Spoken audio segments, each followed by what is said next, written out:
Hi ಎಲ್ರಿಗೂ ನಮಸ್ಕಾರ. Welcome to my channel. ಎಲ್ಲರೂ ಹೇಗಿದ್ದೀರಾ? ಎಲ್ಲರಿಗೂ ಹೊಸ ವಿಡಿಯೋಗೆ ವೆಲ್ಕಮ್ ಮಾಡ್ತಾ ಇವತ್ತಿನ ಈ ಪುಟಾಣಿ ವಿಡಿಯೋನ ಶುರು ಮಾಡ್ತಾ ಇದ್ದೀನಿ.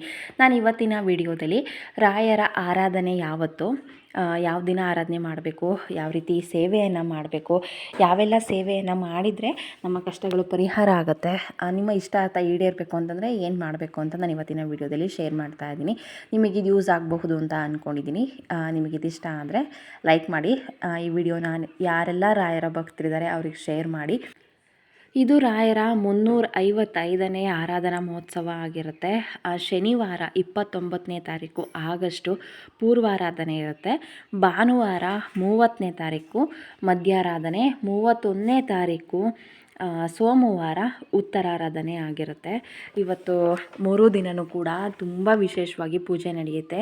ಹಾಗೆ ಕೊನೆ 7 ದಿನವೂ ಕೂಡ ಮಂತ್ರಾಲಯದಲ್ಲಿ ತುಂಬಾ ಚೆನ್ನಾಗಿ ಪೂಜೆ ಆಗುತ್ತೆ. ನೀವು ಮನೇಲಿ ನಮ್ಮ ಕೈಲಾಗುತ್ತೆ 7 ದಿನವೂ ಕೂಡ ತುಂಬ ನಿಷ್ಠೆಯಿಂದ ಪೂಜೆ ಮಾಡ್ತೀನಿ ಅಂತಂದರೆ ಖಂಡಿತ ಮಾಡ್ಬೋದು. ತುಂಬಾ ಒಳ್ಳೆಯದಾಗತ್ತೆ. ನಮಗೆ 7 ದಿನ ಮಾಡೋಕ್ಕಾಗಲ್ಲ ಅಂತ ಅಂದರೆ ಕೊನೆ 3 ದಿನ, ನಾನು ಇವಾಗ ಏನು ಹೇಳಿದೆ 29, 30, 31 ಈ 3 ದಿನವೂ ಕೂಡ ತಪ್ಪದೆ ಈ ರೀತಿಯಾಗಿ ಸೇವೆಯನ್ನು ಮಾಡಿ ರಾಯರ ಪಾತ್ರರಾಗಿ ಅಂತ ನಾನು ಕೇಳ್ಕೊಳ್ತೀನಿ. ನಾನು ಕೂಡ ರಾಯರ ಸೇವೆಯನ್ನು ಮಾಡಬೇಕು ಅಂತ ಕಾಯ್ತಾ ಇದ್ದೀನಿ.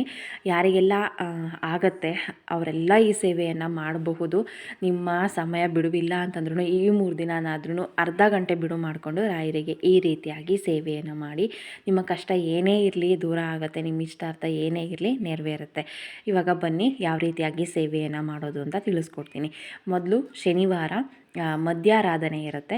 ಅವತ್ತಿನ ದಿನ ನೀವು ಫಸ್ಟು ಮನೆಯೆಲ್ಲ ಪೂರ್ತಿಯಾಗಿ ಸ್ವಚ್ಛ ಮಾಡ್ಕೊಳ್ಬೇಕಾಗತ್ತೆ. ನೀರಿಗೆ ಗಂಜಲ ಹಾಕಿ ನೆಲ ಒರೆಸಿ ತಲೆ ಸ್ನಾನ ಮಾಡಿ ದೇವ್ರ ಮನೆಯನ್ನು ಪೂರ್ತಿಯಾಗಿ ಶುಭ್ರ ಮಾಡಿಕೊಂಡು ನೀವು ನಂತರ ಪೂಜೆಗೆ ಶುರು ಮಾಡ್ಕೊಳ್ಬೇಕಾಗತ್ತೆ. ಪೂಜೆ ಪಾತ್ರೆನೆಲ್ಲ ತೊಳ್ಕೊಂಡು ಮಡಿ ನೀರನ್ನು ಇಟ್ಕೊಂಡು ಪೂಜೆಯನ್ನು ಮಾಡೋದಕ್ಕೆ ಶುರು ಮಾಡಬೇಕಾಗತ್ತೆ. ಫೋಟೋ ಎಲ್ಲ ಒರೆಸಿ ಗಂಧ ಇಟ್ಟು ತುಳಸಿ ಇಟ್ಟು ಹೂವಿನ ಅಲಂಕಾರ ಮಾಡಿ ನೀವು ಪೂಜೆಯನ್ನು ಶುರು ಮಾಡ್ತೀರಾ. ಎಲ್ಲರೂ ಇದೇ ರೀತಿಯಾಗಿ ಮಾಡೋದು. ನಾನು ಯಾವ ರೀತಿಯಾಗಿ ಮಾಡ್ತೀನಿ ಅಂತ ತಿಳಿಸ್ಕೊಡ್ತೀನಿ. ನಿಮ್ಮ ಕಷ್ಟ ಏನೇ ಇದ್ರೂ ಕೂಡ ನೀವು ಈ ರೀತಿಯಾಗಿ ಸಂಕಲ್ಪ ಮಾಡಿಕೊಂಡು ಪೂಜೆಯನ್ನು ಮಾಡಿದ್ರಿ ಅಂತ ಅಂದರೆ ಖಂಡಿತವಾಗಿಯೂ ನಿಮ್ಮ ಕಷ್ಟ ಎಲ್ಲ ದೂರ ಆಗುತ್ತೆ. ಆದಷ್ಟು ನೀವು 3 ದಿನವೂ ಕೂಡ ಬ್ರಾಹ್ಮಿ ಮುಹೂರ್ತದಲ್ಲೇ ಪೂಜೆ ಮಾಡೋದಕ್ಕೆ ಪ್ರಯತ್ನ ಪಡಿ. ಆ ಸಮಯದಲ್ಲಿ ಪೂಜೆ ಮಾಡಿದರೆ ತುಂಬಾ ಒಳ್ಳೆಯದು, ತುಂಬ ಪವರ್ಫುಲ್ ಅಂತ ಹೇಳ್ತಾರೆ. ನೀವು 5 ಅಥವಾ 9 ನೀವು ತುಪ್ಪದ ದೀಪವನ್ನು ಹಚ್ಚಬೇಕಾಗತ್ತೆ. ಅಷ್ಟು ಹಚ್ಚೋಕ್ಕಾಗಿಲ್ಲ ಅಂತಂದರೆ 2 ದೀಪನಾದ್ರೂ ತುಪ್ಪದ ದೀಪವನ್ನು ಹಚ್ಚಿ ಪೂಜೆ ಮಾಡಿದರೆ ತುಂಬಾ ಒಳ್ಳೆಯದು. ಮೊದಲು ನೀವು ಗಣಪತಿಗೆ ಪೂಜೆಯನ್ನು ಮಾಡಿ ನಂತರ ಮನೆ ದೇವರಿಗೆ ಪೂಜೆಯನ್ನು ಮಾಡಿ ರಾಯರಿಗೆ ಪೂಜೆಯನ್ನು ಮಾಡಬೇಕಾಗತ್ತೆ. ನೀವು ದೀಪ ಎಲ್ಲ ಹಚ್ಚಿದ ಮೇಲೆ ಸಂಕಲ್ಪ ಮಾಡ್ಕೊಳ್ಳಿ. ನಾನು ಕಾಯಿ ಸಂಕಲ್ಪ ಮಾಡೋದನ್ನು ಹೇಳ್ತಾ ಇದ್ದೀನಿ. ಕಾಯಿ ಸಂಕಲ್ಪ ಮಾಡಿದರೆ ಖಂಡಿತ ಒಳ್ಳೆಯದಾಗತ್ತೆ. ಒಂದು ತಟ್ಟೆ ತಗೊಳ್ಳಿ, ಅದ್ರ ಮೇಲೆ ತೆಂಗಿನಕಾಯನ್ನು ಇಟ್ಟು ಅದ್ರ ಮೇಲೆ ಅಕ್ಷತೆ ಕಾಳು ತುಳಸಿಯನ್ನು ಇಟ್ಟು ಪೂಜೆಯನ್ನು ಮಾಡಿ ಕೈಯಲ್ಲಿ ಅಕ್ಷತೆ ಕಾಳನ್ನು ಇಟ್ಕೊಂಡು ರಾಯರಿಗೆ ಸಂಕಲ್ಪ ಮಾಡಿ, ನಾನು 3 ದಿನವೂ ಕೂಡ ನಿಮ್ಮ ಸೇವೆಯನ್ನು ಮಾಡ್ತೀನಿ, ನನಗೆ ಕಷ್ಟ ಪರಿಹಾರ ಆಗಬೇಕಾಗಿದೆ ಅಥವಾ ನಿಮ್ಮ ಇಷ್ಟಾರ್ಥ ಏನಿದೆ ಅದು ನೆರವೇರಬೇಕಾಗಿದೆ ಅಂತ ಕೇಳಿಕೊಂಡು ಆ ಅಕ್ಷತೆ ಕಾಳನ್ನು ರಾಯರ ಪಾದಕ್ಕೆ, ಅಂದರೆ ಫೋಟೋ ಇರುತ್ತಲ್ಲ ರಾಯರ ಪಾದದ ಹತ್ರ ಇಟ್ಟು ನೀವು ಪೂಜೆಯನ್ನು ಶುರು ಮಾಡಿ. ಖಂಡಿತವಾಗಿಯೂ ನೀವು 3 ದಿನ ಸೇವೆಯನ್ನು ಮಾಡಿ ಸರಳವಾಗಿರೋದನ್ನು ಕೇಳಿಕೊಂಡ್ರೆ ಆದಷ್ಟು ಬೇಗ ಆಗಿರುತ್ತೆ.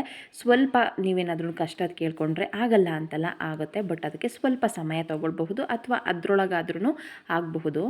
ರಾಯರ ಮೂಲ ಮಂತ್ರವನ್ನು 108 ಬಾರಿ ಪಾರಾಯಣ ಮಾಡಿ ರಾಯರ ಸಂಪೂರ್ಣ ಅನುಗ್ರಹವನ್ನು ಪಡೆದುಕೊಳ್ಳಿ. ಜೊತೆಗೆ ನೀವು ಅವತ್ತು ಆಗುತ್ತೆ ಅಂತಂದರೆ ಮಂತ್ರಾಲಯಕ್ಕೆ ಹೋಗಬಹುದು. ಆಗಲ್ಲ ಅಂತಂದರೆ ರಾಯರ ಮಠಗಳಿಗೆ ಹೋಗಿ ನೀವು ಪೂಜೆಯನ್ನು ಮಾಡಿಸ್ಕೊಂಡು ಬರಬಹುದು. ಮಠನೂ ದೂರ ಇದೆ, ಆಗಲ್ಲ ಅಂತಂದರೆ ನೀವು ಮನೇಲೇ ಪೂಜೆಯನ್ನು ಮಾಡಬಹುದು. ಅವತ್ತಿನ ದಿನ ಮಠಕ್ಕೆ ಹೋಗೋದು ಕಷ್ಟ ಇರುತ್ತೆ, ಅಂಥದ್ರಲ್ಲಿ ಮಂತ್ರಾಲಯಕ್ಕೆ ಹೋಗೋದು ತುಂಬಾ ಕಷ್ಟ. ಯಾಕೆಂತಂದರೆ ಜನ ಸಾಗರಣೆಯಲ್ಲಿರುತ್ತೆ, ದರ್ಶನ ಮಾಡೋದು ತುಂಬಾ ಕಷ್ಟ ಆಗುತ್ತೆ. ನಮಗೆ ಅಷ್ಟು ದೂರ ಹೋಗೋಕ್ಕಾಗಲ್ಲ ಅಥವಾ ವಯಸ್ಸಾಗಿದೆ ಅಷ್ಟು ಜನ ಇರ್ತಾರೆ ಹೋಗೋಕ್ಕಾಗಲ್ಲ ಅಂತಂದರೆ ನೀವು ಮನೇಲೇ ಬೇಕಾದರೆ ರಾಯರ ಸೇವೆಯನ್ನು ಸರಳವಾಗಿ ಮಾಡಬಹುದು. ರಾಯರ ಸಂಪೂರ್ಣ ಅನುಗ್ರಹವನ್ನು ಪಡೆದುಕೊಳ್ಬಹುದು. ನೀವು ನಂಬಿಕೆಯಿಂದ, ರಾಯರಂದ್ರೇ ನಂಬಿಕೆ, ಹೌದು, ನಂಬಿಕೆಯಿಂದ ಪೂಜೆ ಮಾಡಿದ್ರಿ ಅಂತಂದರೆ ಖಂಡಿತ ನಿಮ್ಮ ಕಷ್ಟ ಎಲ್ಲ ಪರಿಹಾರ ಆಗುತ್ತೆ.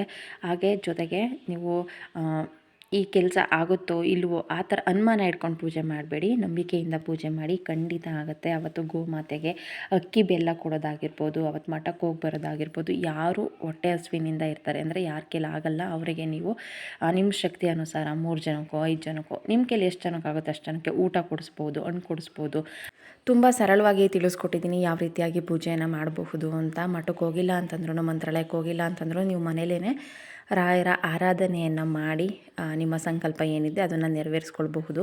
ತುಂಬಾ ಒಳ್ಳೆಯ ದಿನಗಳು. ಮತ್ತು ಈ ದಿನಗಳು ಬರಬೇಕು ಅಂತಂದರೆ ಮುಂದಿನ ವರ್ಷವೇ ಕಾಯಬೇಕಾಗುತ್ತೆ. ಯಾರು ಈ ದಿನವನ್ನು ಮಿಸ್ ಮಾಡದೆ ರಾಯರ ಭಕ್ತರು ಯಾರೆಲ್ಲ ಇದ್ದೀರಾ ನೀವು ಪೂಜೆಯನ್ನು ಮಾಡಿ, ಖಂಡಿತವಾಗಿಯೂ ಒಳ್ಳೆಯದಾಗುತ್ತೆ. ರಾಯರ ಭಕ್ತರು ಖಂಡಿತ ಈ ದಿನಗಳನ್ನು ಮಿಸ್ ಮಾಡಲ್ಲ, ನನಗೆ ಗೊತ್ತು. ಗುರುವಾರನೇ ಹಬ್ಬದ ರೀತಿಯಾಗಿ ಮಾಡ್ತಾರೆ. ಅಂಥದ್ರಲ್ಲಿ ರಾಯರ ವಿಶೇಷ ದಿನ ಆರಾಧನೆ ಬರ್ತಾ ಇದೆ ಅಂತ ಅಂದರೆ ಆ ದಿನ ಯಾರು ತಾನೇ ಮಿಸ್ ಮಾಡ್ತಾರಲ್ವ. ನಿಮ್ಮ ಕೈಲಿ ಎಷ್ಟಾಗುತ್ತೆ ಅಷ್ಟು ಸರಳವಾಗಾದ್ರೂ ಆಯಿತು ಪೂಜೆಯನ್ನು ಮಾಡಿ. ಆವತ್ತು ತುಪ್ಪ ದೀಪ ಹಚ್ಚಿದ್ರೆ ತುಂಬಾ ಒಳ್ಳೆಯದು.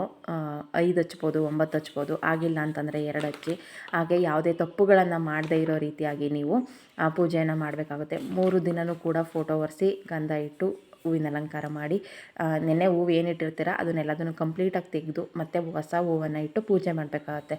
ನಿಮ್ಮ ಕೈಲಿ ಎಷ್ಟಾಗುತ್ತೆ ಅಷ್ಟೇ ಹೂವು ಇಡಿ, ಪರವಾಗಿಲ್ಲ. ಹಾಗಂತ ಹಳೆ ಹೂವಲ್ಲೇ ಪೂಜೆಯನ್ನು ಮಾಡಬೇಡಿ. ಪ್ರತಿದಿನವೂ ಕೂಡ ಅಂದರೆ 3 ದಿನವೂ ಕೂಡ ನೀವು ಹೂವನ್ನು ತೆಗೆದು ಫೋಟೋ ಒರೆಸಿ ಗಂಧ ಇಟ್ಟು ಹೂವಿನ ಅಲಂಕಾರ ಮಾಡಿ ತುಳಸಿ ಇಟ್ಟು ಪೂಜೆಯನ್ನು ಮಾಡಬೇಕಾಗತ್ತೆ. ಇವಾಗ ನಾವು 7 ದಿನ ಲಾಸ್ಟಿಗೆ ಮಾಡ್ತೀವಿ ಅಂತಂದರೆ ಆವಾಗಲೂ ಅಷ್ಟೇ 7 ದಿನವೂ ಕೂಡ ಅದೇ ರೀತಿಯಾಗಿ ಪ್ರತಿದಿನ ದೀಪವನ್ನು ತೊಳಿಬೇಕು, ಹೊಸ ಬತ್ತಿಯನ್ನು ಹಾಕಿ ಪೂಜೆಯನ್ನು ಮಾಡಬೇಕಾಗತ್ತೆ. ಜೊತೆಗೆ ಪ್ರತಿದಿನವೂ ಕೂಡ ಫೋಟೋ ಒರೆಸಿ ಗಂಧ ಇಡಬೇಕಾಗತ್ತೆ. 7 ದಿನ ಮಾಡ್ತೀನಿ ಅಂತ ಅಂದರೆ 7 ದಿನ ಮಾಡೋಕ್ಕಾಗಿಲ್ಲ ಅಂತಂದರೆ ಕೊನೆಯ 3 ದಿನವೂ ಕೂಡ ನೀವು ಇದೇ ರೀತಿಯಾಗಿ ಮಾಡಬೇಕಾಗುತ್ತೆ. ತಪ್ಪಿಲ್ಲದೆ ಮಾಡಿ ರಾಯರ ಸಂಪೂರ್ಣ ಅನುಗ್ರಹವನ್ನು ಪಡೆದುಕೊಳ್ಳಿ. ತುಂಬ ವಿಶೇಷವಾದಂತಹ ದಿನ, ಮಿಸ್ ಮಾಡದೆ ಎಲ್ಲರೂ ಪೂಜೆಯನ್ನು ಮಾಡಿ. 3 ದಿನವೂ ಕೂಡ ನೀವು ತಲೆಗೆ ಸ್ನಾನ ಮಾಡಿಯೇ ಪೂಜೆ ಮಾಡಬೇಕಾಗತ್ತೆ. ಅಂದರೆ ಮೊದಲೇ ದಿನ ಮಾಡಿ 2 ದಿನ ಬಿಡೋದು ಆ ಥರ ಮಾಡಬೇಡಿ. 3 ದಿನವೂ ಕೂಡ ತಲೆಗೆ ಸ್ನಾನ ಮಾಡಿ ಪೂಜೆಯನ್ನು ಮಾಡಿ. ಜೊತೆಗೆ 3 ದಿನವೂ ನಾನ್ ವೆಜ್ ಇರೋದಿಲ್ಲ. ಅಂದರೆ ನೀವು ಮನೇಲೂ ಕೂಡ ನಾನ್ ವೆಜ್ಜನ್ನು ಮಾಡಬಾರ್ದು, ಹೊರಗಡೆ ಹೋಗಿ ತಂದು ತಿನ್ನಬಾರ್ದು. ಹಿಂದಿನ ದಿನ ಮಾಡಿರೋದು ಕೂಡ ಮನೇಲಿ ಇರಬಾರ್ದು. ನೀವು ಶುಕ್ರವಾರನೇ ಒಂದು ಸಲ ಮನೆಯಲ್ಲೇ ಪೂರ್ತಿಯಾಗಿ ಶುದ್ಧಿ ಮಾಡ್ಕೊಳ್ಳಿ. ನಾನ್ ವೆಜ್ ಮಾಡೋರಾದರೆ ವೆಜ್ಜಿಗೆ ಸಮಸ್ಯೆ ಇರಲ್ಲ. ನೀವು ಶುಕ್ರವಾರನೇ ನೀರಿಗೆ ಗಂಜಲ ಎಲ್ಲ ಹಾಕಿ ಒರೆಸಿ ಎಲ್ಲದನ್ನು ಶುದ್ಧಿ ಮಾಡಿಕೊಂಡು ಮತ್ತೆ ಶನಿವಾರದಿಂದ ಮತ್ತೆ ನೀವು ಅದೇ ಥರ ಮಾಡಬೇಕಾಗತ್ತೆ.